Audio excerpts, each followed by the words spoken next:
আমরা 23টা পয়েন্টে ওনাদেরকে লিখিত প্রপোজাল পেশ করেছি। তো সব তো আর এখানে আপনাদের সামনে ব্রিফ করার, মেজরের মধ্যে আমরা পরিষ্কার বলেছি যে নো ইলেকশন উইদাউট রিফর্ম।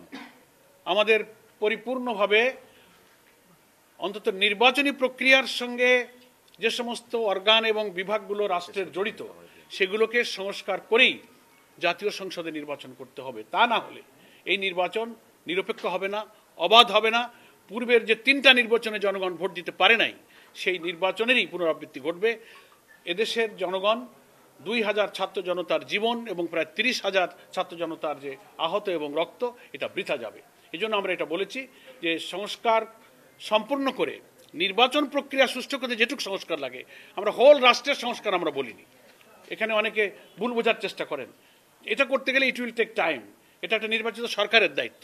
কিন্তু এই অন্তর্বর্তীকালীন সরকারের এটা দায়িত্ব নির্বাচনকে নিরপেক্ষ করার প্রয়োজনে যে সংস্কারটুকু ন্যূনতম প্রয়োজন, তার জন্য যতটুকু সময় যৌক্তিক প্রয়োজন হবে জামাত ইসলামী সেই সময় দিতে প্রস্তুত এবং সেই নির্বাচন করতে।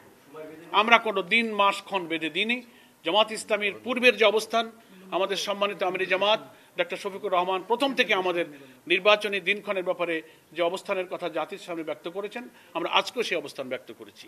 কমিশনকে আমরা তো পরামর্শ দিয়েছি যে জনগণের আকাঙ্ক্ষা, কিন্তু জনগণ চায় যে স্থানীয় সরকার কাঠামোকে সচল করতে, সক্রিয় করতে, স্থানীয় সরকারের এবং গ্রামীণ অবকাঠামোতে উন্নয়ন, আইন শৃঙ্খলা, জনদুর্ভোগ কমাতে জনগণের আকাঙ্ক্ষাই হচ্ছে স্থানীয় সরকার নির্বাচনটা আগে হোক।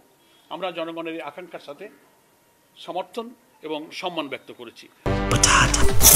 বাছাই করা আলু আর স্পাইসি সিজনিং এ প্রাণ পোটাটা চিপস নাকি বিস্কিট খেয়ে বোঝে নাও না। আমরা অনেকবার বলেছি এবং আমরা তো গত 25শে নভেম্বর সরকারের যে রিফর্ম কমিশন করা হয়েছিল, নির্বাচন ব্যবস্থার যে কমিশন একটা গঠন করেছিল সরকার, আমাদের কাছে লিখিতভাবে ওনারা আমাদের প্রপোজাল চেয়েছিলেন। জামাত ইসলামীর পক্ষ থেকে 25শে নভেম্বর রিটেন আমাদের একটা প্রপোজাল আমরা সেই রিফর্ম কমিশনের কাছে জমা দিয়েছিলাম। তার থেকে কিছু কিছু বিষয় আজকে আমরা এখানে একটা প্রশ্ন করি, মেইন বিষয়গুলো আমি একটু বলি। আমরা আমাদের আজকের প্রস্তাবনার মধ্যে বলেছি সেটা হচ্ছে প্রপোর্শনাল রিপ্রেজেন্টেশন, পিআর, আনুপাতিক প্রতিনিধিত্ব হারে যে নির্বাচনের ব্যবস্থা আধুনিক গণতান্ত্রিক বিশ্বে প্রায় 60টির অধিক দেশে এটা প্রচলিত আছে। নির্বাচনকে কালো টাকা এবং পেশি শক্তি থেকে মুক্ত করে ফ্রি ফেয়ার একটা ইলেকশন এবং পার্লামেন্টকে যদি দক্ষ পার্লামেন্টারদের দ্বারা, আইন প্রণেতাদের দ্বারা পরিচালিত করতে হয়, তাহলে এই পদ্ধতিটাই বাংলাদেশের জন্য খুবই উপযোগী। এটা আমরা প্রপোজ করেছি।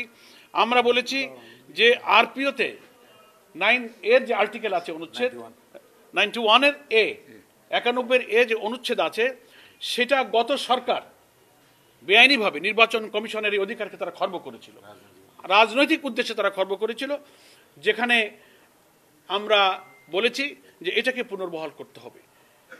যে কোনো নির্বাচনে অনিয়ম হলে ইলেকশন কমিশনকে সেই আইনে এখতিয়ার দেওয়া হয়েছিল অনুচ্ছেদে যে তারা আংশিক বা পুরো বাতিল করতে পারে।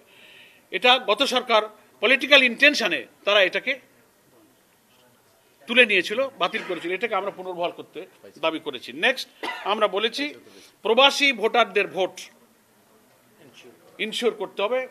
প্রায় 1 কোটির অধিক ভোটার কিন্তু আমাদের প্রবাসে তারা আছে, এটাকে আমরা ইনশিওর করতে বলেছি। এবং আমাদের ভোটার তালিকায় নাম অন্তর্ভুক্ত করার ব্যাপারে যে প্রক্রিয়া চলছে, সেক্ষেত্রে প্রশাসনিক ইউনো অফিস, নির্বাচনের সাথে সংশ্লিষ্ট কর্মকর্তাদের হয়রানির বিষয়গুলো, অনেক ফাইলগুলো পেন্ডিং পড়ে আছে নানান ইস্যুতে, সেগুলো নিরসনের জন্য আমরা অনুরোধ করেছি।